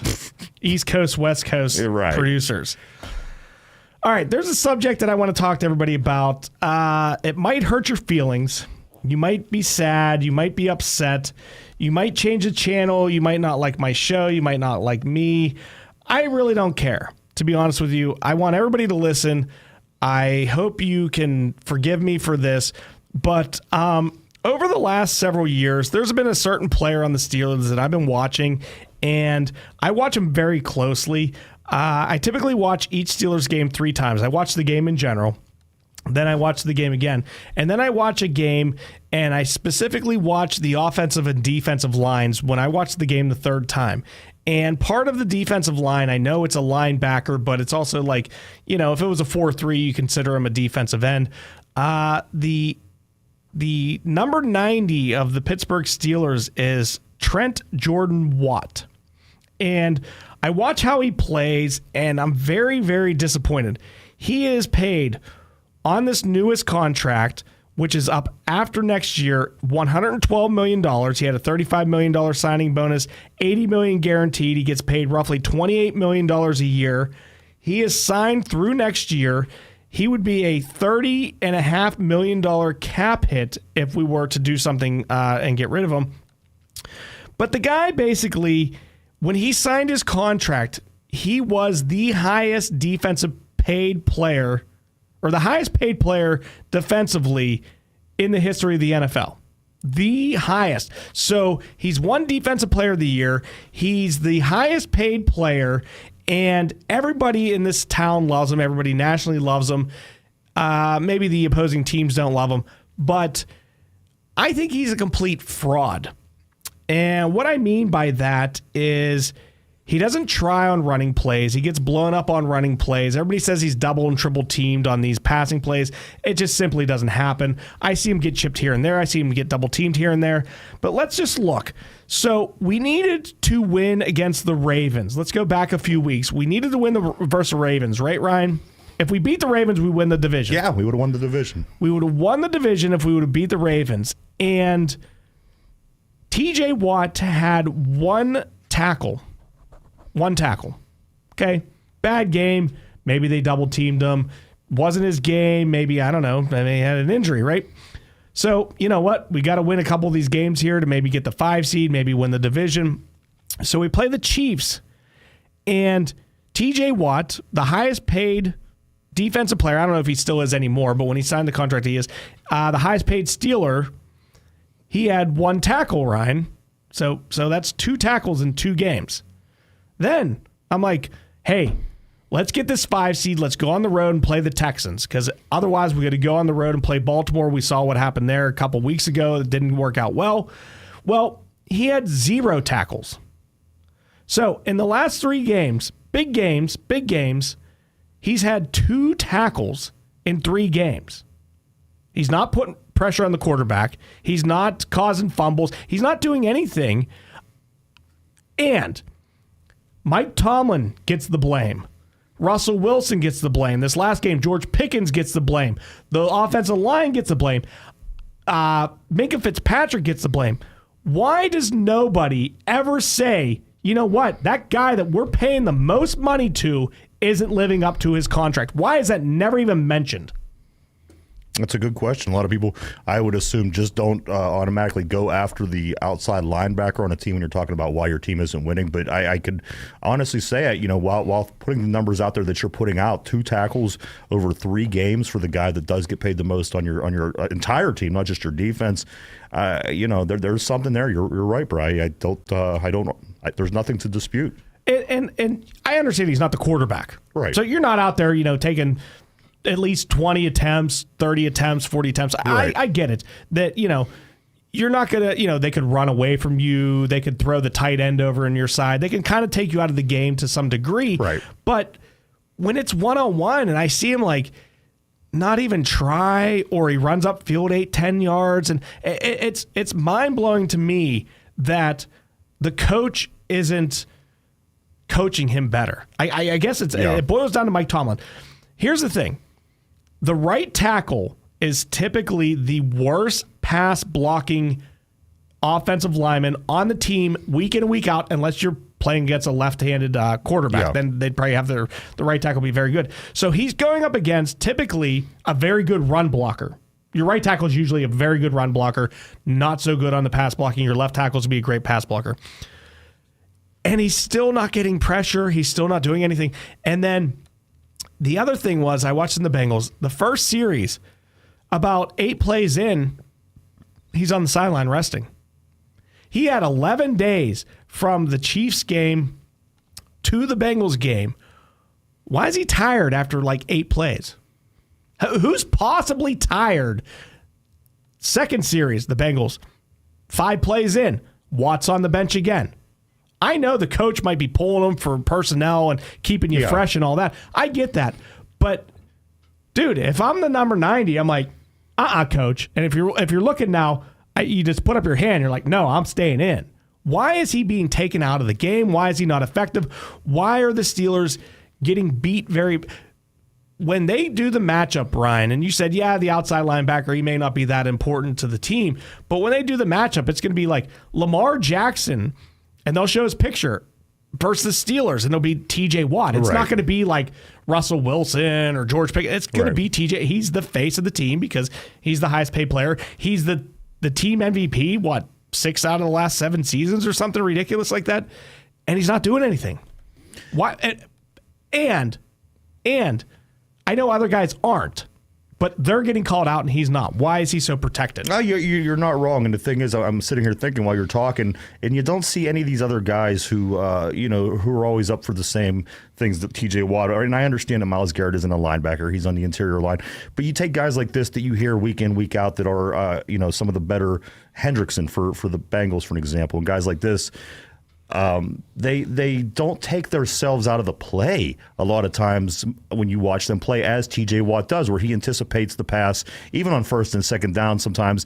And as you're talking, saying he'll run 3, 4, 5 yards up the field, anticipating the pass play, and then he turns around and sees it's a run as the guy's running right through his hole. You don't see other guys do that. That's an obvious concern of mine. How often you ever see Myles Garrett take himself out of a play? How often you see any of these guys? So again, there is some merit to what you're saying, Brian. And I don't, as I said, if you look at the numbers, 2 tackles in the last 3 games, let me say this one more time. He's the highest paid guy on your team. He is. And I did some other numbers here, Ryan. TJ Watt has 40 tackles this year. 40. They clump it in with like these combo tackles and blah, blah, blah, and they inflate your numbers. But like you said, and I'll never forget, because Ryan brought it to my attention that, Cam Hayward is the master of getting a half a tackle or an assisted tackle by falling on somebody that's already going down 7 yards upfield. TJ Watt has 40 tackles in 17 games. Ryan, I don't know. Quick math, if it was 20 games, that'd be 2 tackles a game. So he's just over 2 tackles a game. How do you justify paying somebody $30 million to get 2+ tackles a game? Now, and I talked to Dan Neely, our NFL insider, on the way here, and I told him I was going to bring this up, and he's like, he does make those strip, sack, fumble plays, and I said, yeah, 6 times a year, 8 times a year, but outside of that, there's 60 plays on defense a game. Like, where are you the other plays? Yeah, multiply 60 times 17. That's a lot. And for you to only have 6 of those impact plays, the thing, as I said, you're not wrong. And I don't know why people don't see it the way. Maybe it's the fact that the media does, shove him in our face. The same way when we grew up, Rod Woodson, he was the guy. I mean, they sold 26 jerseys everywhere. His face was on the front of everything. Maybe that's just the case. That's who they market the Steelers by, using the face of. But again, for the money that he gets made and the numbers, the one thing that really stands out to people is when he does punch that ball out, when he does force a fumble, and that really, he's very opportunistic. I will never not say that. Absolutely. But again, especially this year, looking back, I mean that's become very few and far between. So where is it that we're getting all this? TJ Watt is the best defensive player in the league. I just don't know. I know we're being told that. But at the end of the day, when you take the numbers and you look at them like you are right in front of me, and you put it all together, it doesn't really make much sense. Yeah, and a lot of the TV time of TJ Watt is just like them showing his face. Yeah, it's not like him disrupting something. It's not like him doing an inside move, which I think he's done an inside move like 4 times all year, and it was successful once. And I was like, oh my god, dude, keep working on that. Right. What was it? The Ravens ex linebacker, short Patrick guy. Queen. No. Oh. Years past. Short guy? Yes. I don't know. My memory's shot. James Harrison had a fantastic inside move, right? Yeah. I don't understand why Watt can't do that. And here's the other thing too is why does, and they even, Troy Aikman was talking about it. He goes, most defensive ends, they move along or edge rushers, whatever they want to call them, outside linebacker. It's all the same at this point. TJ Watt just lines up in the same spot. He's not like the rest of the guys. He just lines up in the same spot. And I'm like, it's so predictable what he's doing anymore. And I know he's fast, and I know he's got those quick hands to get, but just push him upfield. Right. All the quarterback has to do is step up once. And if Cam and the interior linemen aren't getting that pressure, he has all day. All right. Well, enough of that talk. We're going to get into the Steelers versus the Ravens whenever we come back, Ryan. What do you say? Sounds like a plan. All right. I want your calls at 724-843-1888 or 724-774. When we come back, you guys have been listening to WBVP 99.3 FM and 1230 AM. We'll be right back to One Man's Opinion on Sports. Tune in to Driving in the Fast Lane with Frank Sparks on 99.3 FM and 1230 WBVP. Monday through Friday from 6:30 to 9 a.m. Frank will talk about what's happening in the news, locally, regionally, and nationally. There's also music to get you started for the day. The show is brought to you by Patriot Home Care. So set your radio dial to 99.3 FM and 1230 WBVP. We're streamed live on BeaverCountyRadio.com, so you can listen every morning on Beaver County Radio. What's up, folks? This is Maurice Trent, and I'm a Blackhawk Cougar. Well, it's true that when it's game time, we might be on different sides. It's the other team that we were all a part of that will make it real difference once the season's over.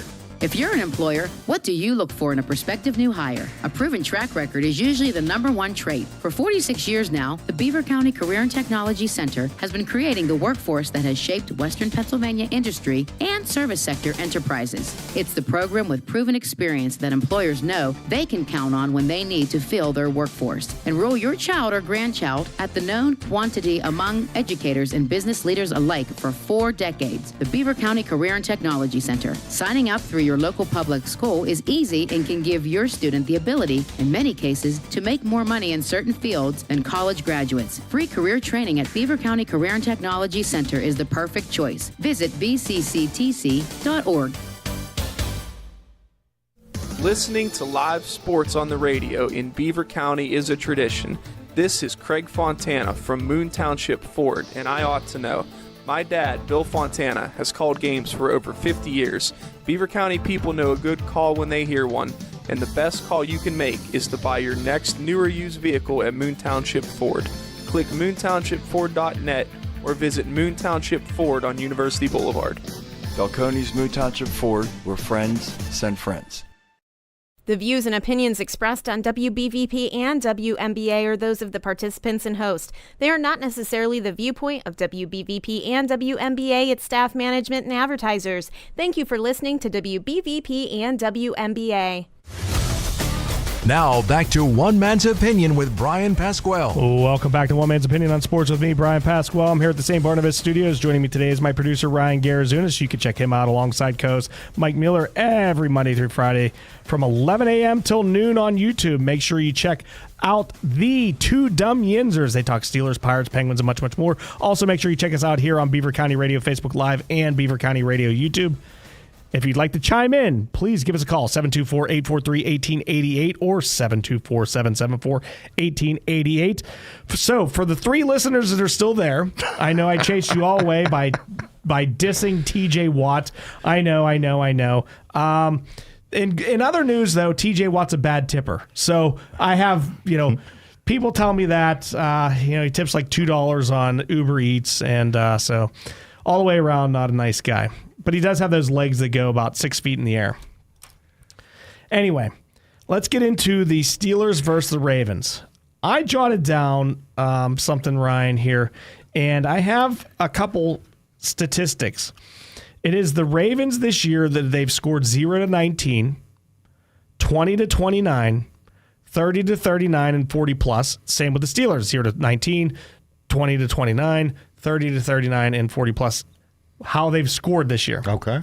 The Ravens have 2 games of scoring less than 20 this year. One of them was against us. It is. It is. I had 17, correct? I think we won like 19-17 or 18-16 or something like that. Okay, so yes. So the other one was to the Eagles. Oh, yeah, right. Okay, so they lost to the Eagles and the Steelers. They did miss 2 field goals against us. Otherwise, they would have had 20. Okay. Then they had 4 games where they scored 20-29 points. So the Ravens have scored 0-29 6 times. 6 times. 30-39 points, they've scored 8 times.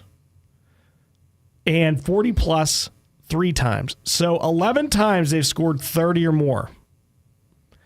6 times they've scored under 30. Would you like to know the Pittsburgh Steelers stats on this? I think it's front loaded. I think the Steelers scored 30 over 33 times. The Steelers did score 30-39 twice and over 40 once. Yeah. So yes, so over 33 times. So 3 times. And that was against the Jets, the Raiders, and then the Bengals. The Bengals, yes. The Bengals when we had over the 40, yes. We have scored 20-29 5 times.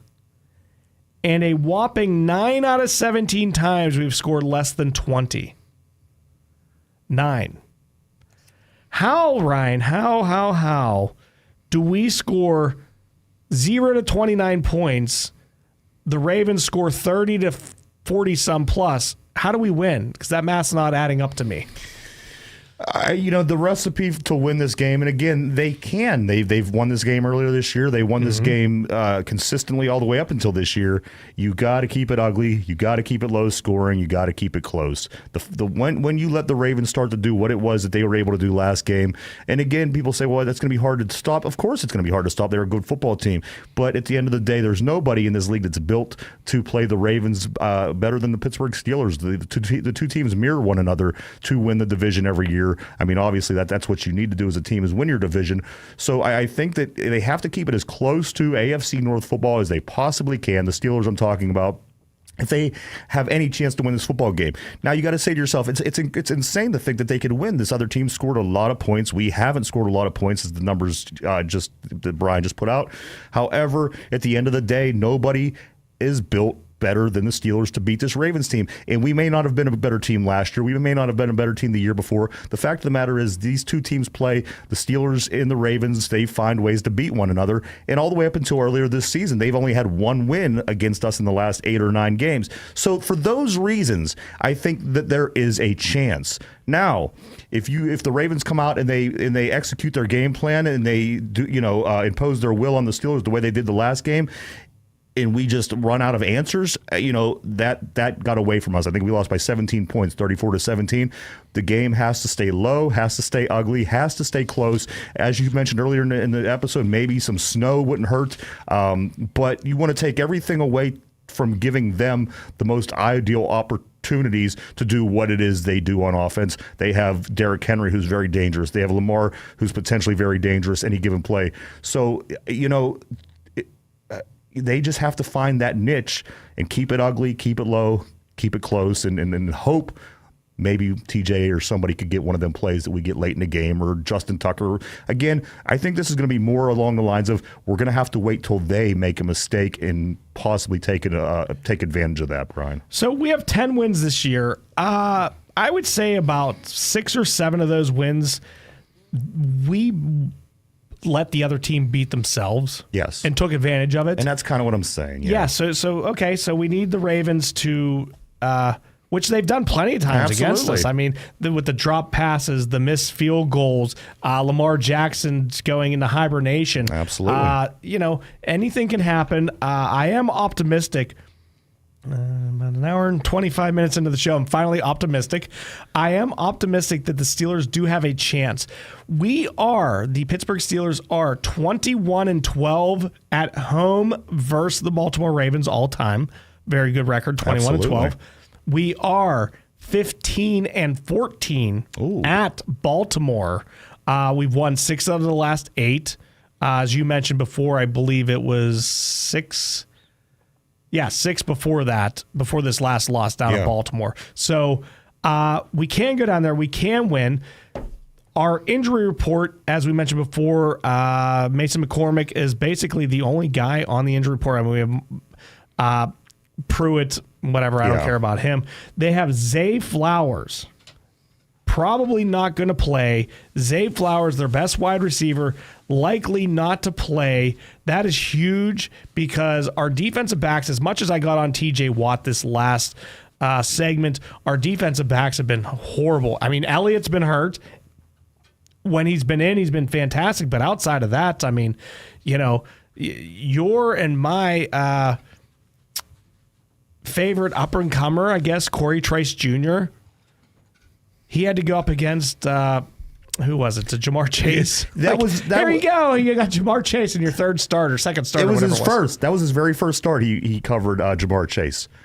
This past week? Yeah, he had not had a start prior to this. Oh, maybe it was his first game. Okay, but I'm like, that's who you're gonna have follow him. And luckily, who's their other wide receiver that got hurt?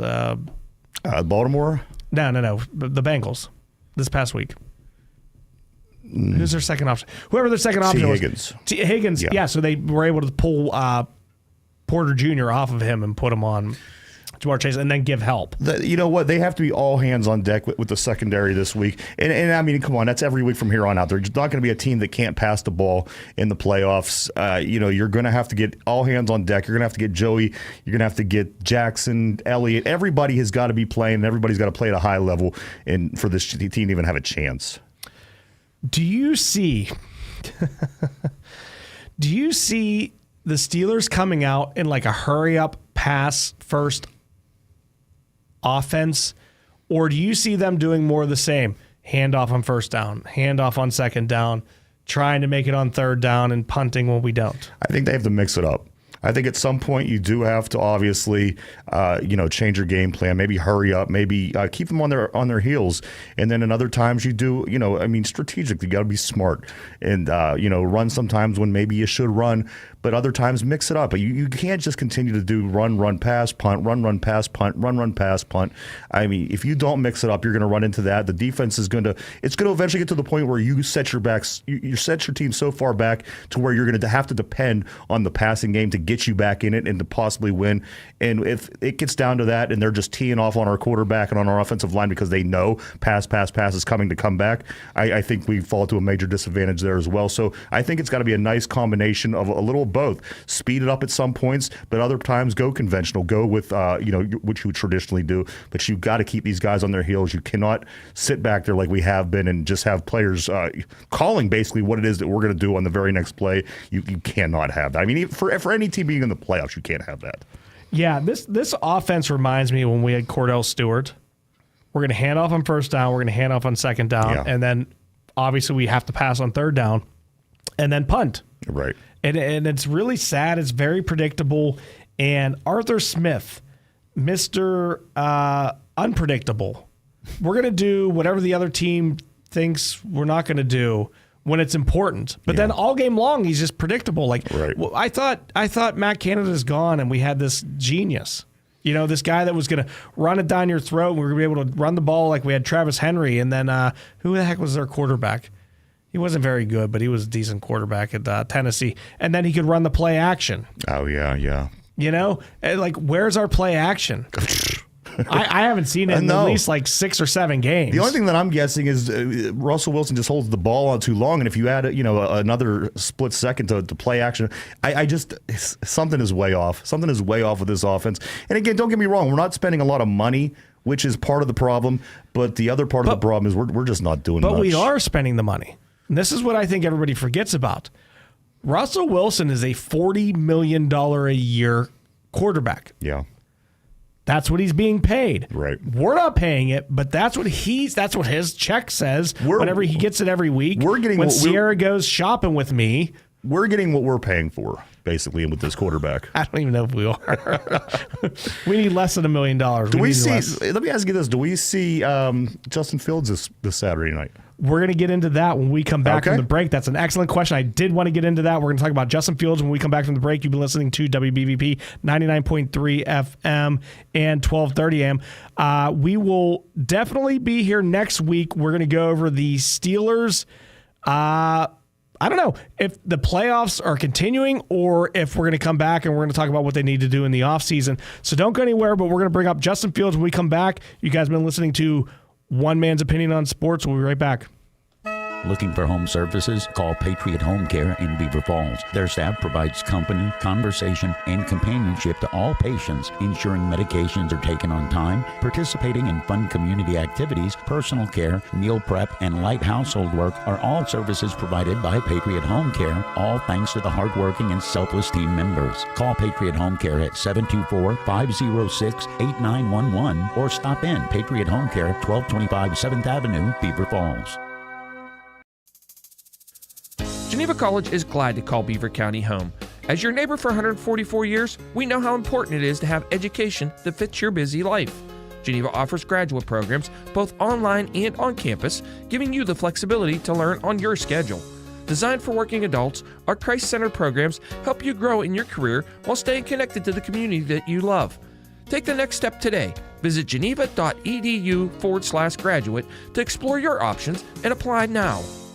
When you talk about community involvement and safety, the name Fry stands at the forefront in Beaver County. Fry Transportation's mission is to continue to raise the bar as the gold standard in their industry by providing the safest, most reliable, and cost-efficient transportation service in Beaver County through their strong relationships with their communities, best-in-their-class drivers, equipment, and technology. There's nothing more important than the safety of their students, employees, and community members. Fry Transportation, where the quality of their organization is characterized by the makeup of the individual behind the wheel. Listening to live sports on the radio in Beaver County is a tradition. This is Craig Fontana from Moon Township Ford, and I ought to know.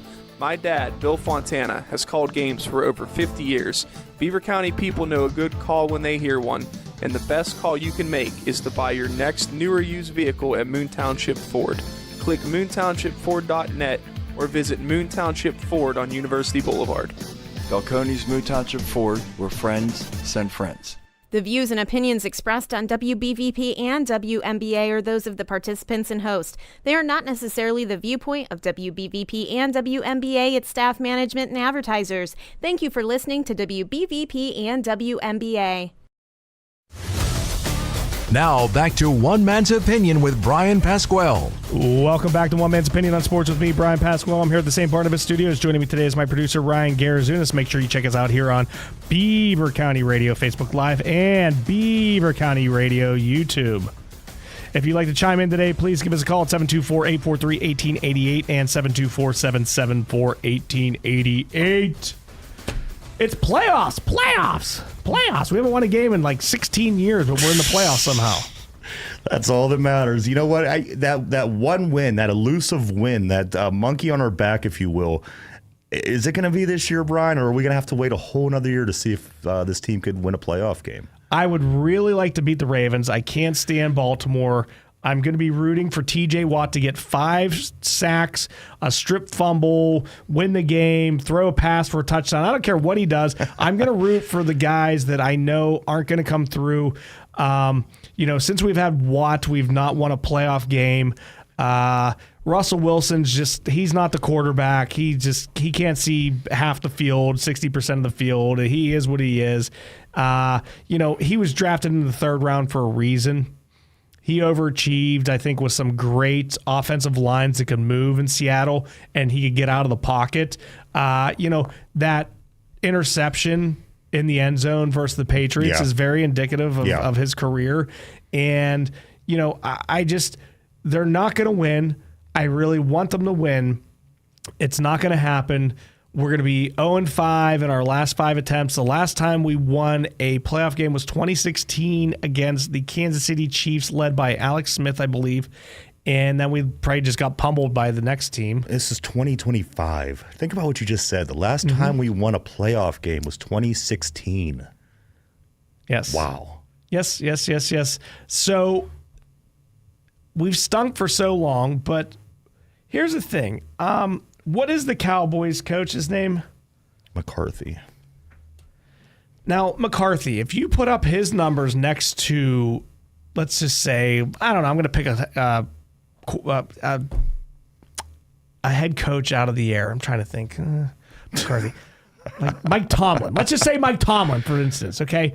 If you put McCarthy's resume next to Mike Tomlin's, aren't they freaking identical? They're pretty close. They are literally like, it is, within a game or so here and there of each other. They are absolutely identical. And the one guy got fired from the Packers, and he is on the hot seat in Dallas every year. Yet the other guy is a first ballot Hall of Famer. How is that even possible, Ryan? I think it comes down to this. On one hand, with Mike Tomlin, he's never in his time. Now, the guy has never had a losing season. Of course, we all know that. Wait, could you repeat that? Because I've never heard that. The guy has never been awarded a Coach of the Year either. And people might say, well, you know what? That's Coach Cowher won a Coach of the Year. Coach Noel won a Coach of the Year. But the coach that never had a losing season has never won a Coach of the Year. Again, I think, these little things that kind of point to this dude just might not be that great of a coach. Let me ask you this as well. Now, Mike McCarthy is a Pittsburgh guy. He is. If he would be the coach, if he would have came in, let's say 5 years into, when he was leaving Green Bay, and there was a lot of speculation, guys, let's bring McCarthy here because people were already losing their patience with Tomlin. Do you think that McCarthy would have his head on the platter at this point? Because as you said, his results are basically the same exact results that Mike Tomlin gets. Does the Pittsburghers, do they give him a little bit more leeway if he came here and had the same results that Mike Tomlin had? And to go back to answer your question, you know what? That's again, the media telling us constantly that one guy is a first ballot Hall of Famer and the other guy is not. So that's a very good question, Brian. Yeah, I know. I have great questions. I don't have any great answers for any of these questions because I don't, 3 years ago, I said, we don't have it. I could see it. We don't have it. We just don't have it. Why don't we sell off all of our assets or what other people think are assets? Why don't we trade TJ Watt and get as many first and second round picks as we can? Why don't we trade Mike Tomlin, get as many first and second round picks? Throw Minka Fitzpatrick in there, throw Cam Hayward in there, throw any Deontay John, whoever was good. Throw them all in there. Miami's done it. Remember, they gave us Fitzpatrick that year. They sold off their whole team. And it was just like, we're never going to see that. Like, it's always just this grind. Like, yeah, we're not terrible. Yeah, we're good. And then like, when I say good, I mean top 12 team in the league. Right. And then they're like, oh, we're just a play away or just an injury away. And so they think that they're there. And I think it all starts with the owner. I don't think the owner is a very good owner. He's not Jerry Jones bad, but he's bad. One thing that I learned, Brian, is this, and I've talked about it many times. Now, when I was in the 90s growing up, one thing that I've noticed about our team, because growing up through the 80s, we didn't win much, the Steelers didn't, and then through the 90s, it started to get better. And the one thing that I really picked up, and I used to say to myself, what separates us from these teams that are constantly going to the Super Bowl and getting wins? San Francisco in the 90s, Dallas in the 90s, later on Denver in the 90s, so on and so forth. What it came down to when I really looked into it is these guys all had, again, I'm doing the air quotes, their guy under center. Mm-hmm. I think that is the most important thing. I think if you have to cut some of the fat off on the defensive side, in other words, where a lot of money is being spent, just to be in a position to grab who you believe can be your guy. Because you got to say to yourself, having that guy puts you in position, Brian. It puts you in position to be able to make those runs. It doesn't guarantee a Super Bowl. We had Ben. Guess what? We didn't win the Super Bowl every year. The Colts had Peyton Manning. They didn't win the Super Bowl every year. So on and so forth. But it puts you in a position where you have a chance.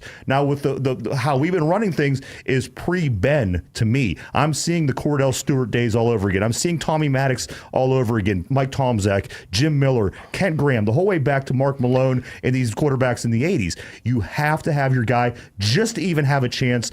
If you don't have that guy where you feel comfortable under center that's going to be able to step up to the line, change a play, throw a winning pass with confidence and have the team follow him, I don't think that you have a chance. And until we get that guy under center, again with the air quotes, your guy under center, I don't think we're going to stand a chance. I think that's why we've been where we've been for many years. And you know what? People say, well, you had Ben. Well, Ben was on his decline. If you remember, we did go to 3 Super Bowls when he was young and in his prime. You got to get your guy. So whether that means, finding out a way to win less games to get a higher draft pick, finding out a way to trade, instead of these little trades that we're doing in the offseason, you got to make a big move. You have to make it now. If not, you're going to continue to be this stagnant Steeler team that we were through the 80s and most of the 90s. Look at what we're doing, Brian. We haven't won a playoff game since 2016. We just changed the calendar over to 2025. You got to have that guy to even have a chance. As I'm saying, if you get your guy, that's not guaranteeing a championship. That just means that you have a chance. We're outside of that bubble. Therefore, we don't have a chance. Yeah, and the thing is we had Ben Roethlisberger. We went to 3 Super Bowls during the Tom Brady era, too. Right. So if you, hopefully there's not a Tom Brady era every era.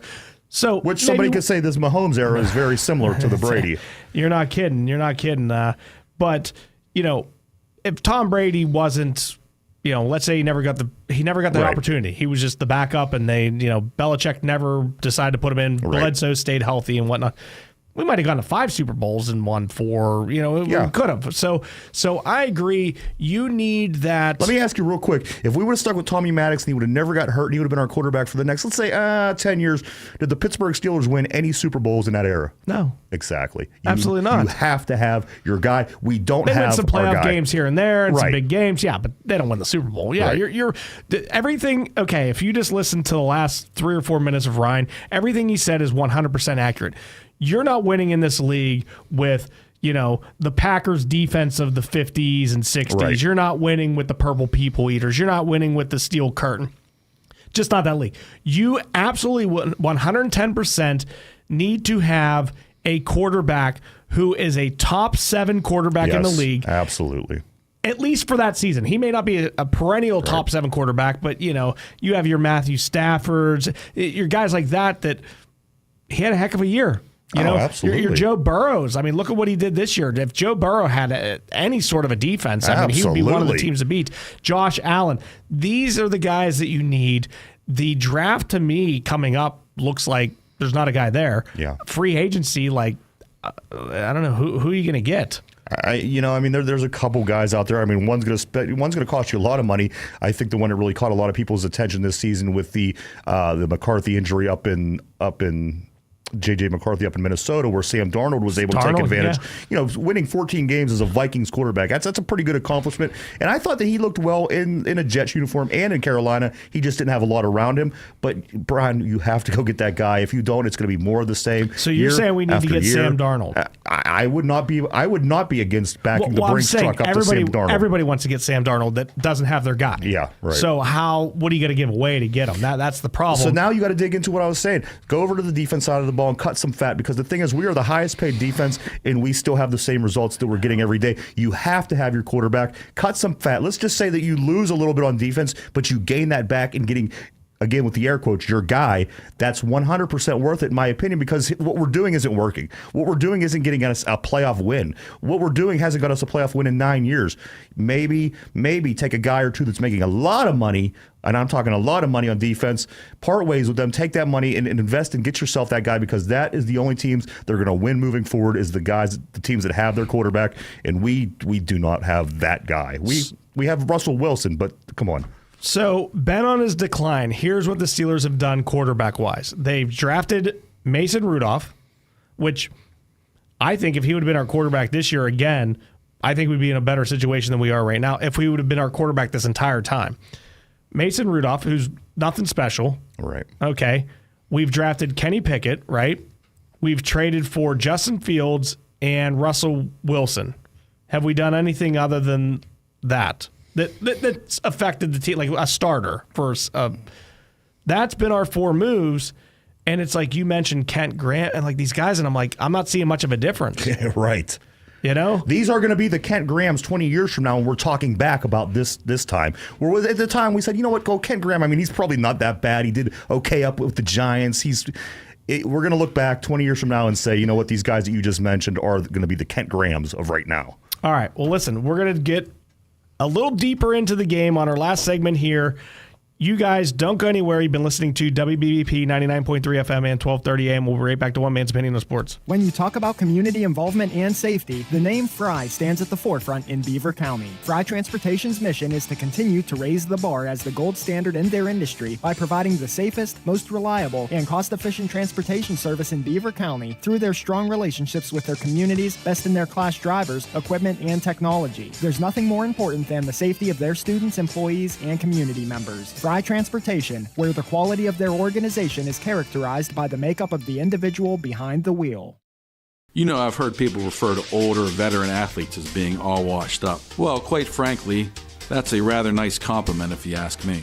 This is the Aquaman of Beaver County, Jim Riggio from the Beaver Falls Municipal Authority. When you hear something like that, you have to consider the source of the water, that is. After all, getting washed up with Beaver Falls Municipal Authority water can't be a bad thing. That's because for over 80 years, we've made it possible for everyone to feel washed up, even if they are not star athletes. Click bfwater.net. Sometimes the holidays can last a little too long, but usually it's no big deal if you discover a leftover fruitcake in your refrigerator. This is Pat Travail from Freedom United Federal Credit Union. On the other hand, high interest charges from store credit cards can really start to stink too. With approved credit, you can transfer your existing balances to our low fixed rate Visa card now and put freedom in your future. Visit Freedom United Federal Credit Union, member NCUA, equal housing lender. Your home for everything in Beaver County. 99.3 FM and 1230 WBVP, coming to you live from the all-new Fry Transportation Studios. The views and opinions expressed on WBVP and WMBA are those of the participants and host. They are not necessarily the viewpoint of WBVP and WMBA, its staff, management, and advertisers. Thank you for listening to WBVP and WMBA. Now back to One Man's Opinion with Bryan Pasquale. All right, everyone. Welcome back to the last segment of One Man's Opinion here on sports with me, Bryan Pasquale. I'm here at the St. Barnabas Studios. Joining me today is my producer, Ryan Garazunas. Let's just get into it, Ryan. Let's get into it. We have less than 12 minutes left. Let me say one thing. Isn't Mike Tomlin's success kind of screwing the Steelers? In other words, the one thing that we do celebrate all the time is the fact that he has not had a losing season. I've never celebrated that once. But wouldn't it be more beneficial for the Pittsburgh Steelers for them to actually not achieve that 1 year so we could get a higher draft pick, so maybe we could have a chance to trade up and get one of these quarterbacks that could be our franchise guy? Is the fact that he's doing what he's doing, which is it's a success, but is that actually hurting this team? What was the record the year we got Ben Roethlisberger the year before? I don't recall the year before. It was 6-10. 6-10. We went 6-10. That was our last losing season. What did it result in? Getting Ben. We had to trade up ahead of the Bills. The Buffalo Bills wanted to get Ben Roethlisberger. We wanted the Phillip Rivers. Yeah. And you know what? We really wanted Phillip Rivers. And if you didn't get Phillip Rivers, Eli Manning would have worked, because Ben Roethlisberger, nobody heard of this guy before. He was a MAC quarterback. Mm-hmm. You heard of Phillip Rivers. You heard of Eli. People in Pittsburgh were ticked. They were like, oh, what's this Roethlisberger? Nobody could even pronounce Bunsen Burner. Exactly. Yeah. We got this Ben Bunsen Burner guy, and it took years for everybody to know who Roethlisberger is, and then he did what he did in the bathroom with that girl, and then everybody knew who he was, right? Yeah, right. Oh, Ben, we're not going to let you live that one down. I know you got married and straightened your life out, but yikes. Anyway, all right, so the Steelers play the Ravens. Should they be allowed to play in the playoffs? Like, should the Ravens just get a bye because the Steelers haven't won in a decade? I'm a firm believer in it. It's not a high percentage, but any given Sunday, that's why they play the game. I've seen teams that haven't win before. I've seen teams that should have won, not win. So let the guys play. Let's see how it plays out. All things are pointing toward. I mean, if you're grabbing your lucky magic 8 ball, it's telling you not likely or not very likely that the Steelers would win this game. But on the other hand, let them play it out, because if there's anybody that the Steelers find ways to win games against, it is this Baltimore Ravens football team. Right. I agree. We were not favored versus any team that we would face in the playoffs. No. But the one team that we probably can beat is the division foe. Here's some. Let me just do this. I guess we didn't do good cop, bad cop, because I was bad cop all game or all show. But here's the thing. Will Mike Tomlin have bad clock management this Saturday? I'd be willing to put money on it. Will Russell Wilson throw a pass over the middle past 10 yards? It depends. It just all depends on what kind of game it turns out to be. I think if we're playing catch up later in the game, I think you will obviously see some passes down the middle of the field. But you know what? If it's a close game, I don't see him taking too many risks. A lot of out of bound throws, which just makes me want to pull my hair out. But that's his conservative way of not making a mistake, and I think that's what we're going to see more of. Will George Pickens catch a ball and run upfield? I think he catches the ball and runs upfield. Yeah. Oh, okay, so that's one so far. One. Okay, will T.J. Watt stuff the run? Against Derrick Henry, stuff the run consistently, or when needed. I know it's not going to be all game every game, but will T.J. Watt and company stuff the run on 3rd and 2nd? Or whatever important, time. It certainly hasn't been our forte this season. We got to hope for, I think, some holding penalties on run plays, because that backs them up 5 yards and it takes you out of the easy runs. And again, you're kind of, by saying that, you're kind of falling into that. We have to hope that they make some mistakes in order for us to, achieve. It's going to be tough, Brian. I'm going to say that he's not going to consistently stop their run game, no. Will Minkah Fitzpatrick get a turnover? That'd be nice. Will Joey Porter Jr. go throughout the game without committing a penalty? I doubt it. Will the offensive line not give up a sack? I highly doubt that. Man, it's not looking good. Will Pat Freiermuth be the star of the game? Because I think if we win, Pat Freiermuth will be our star with 10 catches and 2 touchdowns. He has to be involved. If you don't have him involved, in game plan as a whole, I think that you're not going to be very successful. We have to use our tight ends, especially Pat Freiermuth. Yes. All right. So I could see him. I could see him with a 10-catch game. If I was a quarterback, I guarantee my tight end would get the ball at least 12 times, because when it's not there, I got this 6'6" guy that's just bigger than the linebacker or defensive back or whoever's covering him, and I'm going to be able to. They should be able to box him out, and you should be able to put it in a spot that they can catch it. As these teams do that use their tight ends regularly, like Kansas City, San Francisco. Take a page out of somebody's book and get the ball to your tight end. All right. Here's what we got to do. We need to have a good special teams game. Yes. We also need to win the turnover battle. Can those happen? And will that has to be our only way to succeed, right? I mean, and then Chris Boswell making some field goals. Yeah, I listen. I highly doubt Justin Tucker's going to miss 2-3 field goals ever again in his life. I mean, that's come on, like combined for like the whole season. So I'm not counting on that to happen in order to win this football game. Maybe making things happen, maybe blocking a field goal, which we tend to do that every once in a while, and maybe a couple of things here or there throughout the course of the game. I think you got to play strong special teams just in any game if you want to win football games. What was the other question? I don't know. Can we win the penalty battle? Oh, I think so. I think Baltimore is one of the highest penalized teams in the league. I think we could certainly win the penalty battle. We don't need false starts, and we don't need these stupid timeouts because people can't get to the line of scrimmage and get set. And then illegal procedures. We were saying that stuff. A lot of time we take advantage of other teams' mistakes. It certainly doesn't help when we're the team making mistakes because we're just it's not. It's tough to overcome it when you don't have Josh Allen just slinging it all over the place. Absolutely. All right. So, how do the Steelers win then? What is the recipe? Start to finish game. Mm-hmm. Do we need to win the toss? Is it getting that strategic? Do we have to win the toss and defer? I think it's I think the recipe is simple. Making it happen, I think, is what's a little bit more difficult. Obviously, keep it ugly. Keep it low scoring, keep it close. That's the answer that I'm going to give. That's the answer that I've been consistently giving. This has to be an AFC North game. It has to be a Pittsburgh Steelers-Raven game. It's got to be that same game that you've seen every year 2 times for about the past 20 seasons. That's the kind of game. If they come out and they were chasing guys around the secondary all game like we did the last time we played them, it's going to be a big struggle because then not only are we not able to stop the pass, that then opens up the run game because we're chasing guys around in the secondary. Then they're able to run better. We have to keep it close. We have to punch each other in the nose. We have to keep it ugly. We have to keep it low scoring. That's the only chance the Steelers have. And like I said, possibly hope that maybe the Ravens make some mistakes down the road that we could maybe take advantage of. Well, I just looked at the forecast in Baltimore. Not looking good for us. Just cloudy, whatever, kind of. It highs 39, lows 28, so it's probably going to be around freezing come game time or so. But because any game, you think prior to this game, Brian, how many was it? It was years that every single game came down to a possession, 7 points or less, a 1-score game, if you will.